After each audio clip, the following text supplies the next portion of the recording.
On attend de connaître les demandes du consommateur pour produire en fonction de ces demandes-là. Je me dis toujours que j'ai jamais la solution tout seul et quand on est plusieurs pour la prendre, c'est intéressant. J'ai la chance de savoir où part mon blé. Il faut trouver le moyen de rester compétitif et économiquement rentable. On est passé de l'exploitation familiale à une entreprise vraiment agricole. Et j'ai fait le choix de ce métier, c'est le choix de l'indépendance. On est les premiers acteurs de la protection de l'environnement. C'est une véritable fenêtre sur le monde, le métier d'agriculteur. Je crois qu'il faut être fier d'être producteur de blé, c'est avant tout nourrir le monde. Notre environnement nous demande de créer des richesses, de développer l'économie. Il faut anticiper, innover, rechercher des nouveautés. J'ai eu la chance d'être dans une exploitation où mes parents, mes grands-parents étaient déjà à la pointe, essayaient de faire de leur mieux. Donc en fait, je dirais que là, je me suis inscrit dans la continuité. En débutant, on est un peu discret, enfin, on est peut-être un peu en retrait et puis au final, tous les jours, on a la possibilité de choisir une nouvelle méthode, d'essayer de nouvelles choses. Mon métier pour moi c'est une passion et une vision du futur car on est tous les jours en train de se projeter dans l'avenir.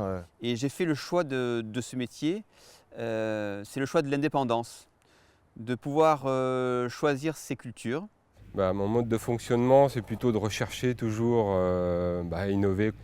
Je me remets en question tous les ans parce que ça change tout le temps. J'allais dire entre la génération de mon père avec qui je travaille et celle de mon frère et moi, un des gros changements, c'est la traçabilité, donc le suivi bien entendu administratif pour justifier cette traçabilité.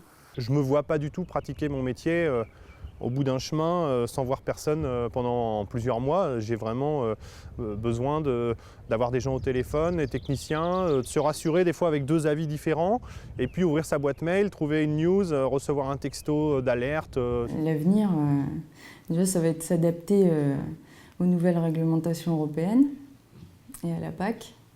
Et donc trouver le moyen de rester on va dire compétitif et puis économiquement rentable.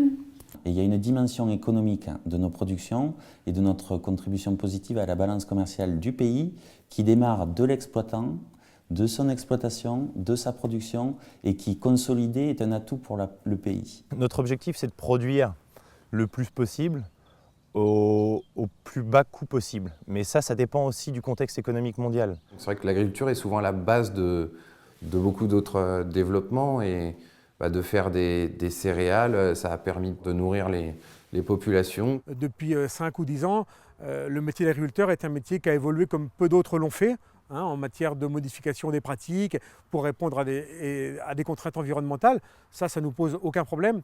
Ce en quoi on a l'impression de perdre beaucoup de temps, c'est de répondre à des choses réglementaires qui ne nous paraissent pas très utiles et qui quelquefois sont même contre-productives en matière d'environnement.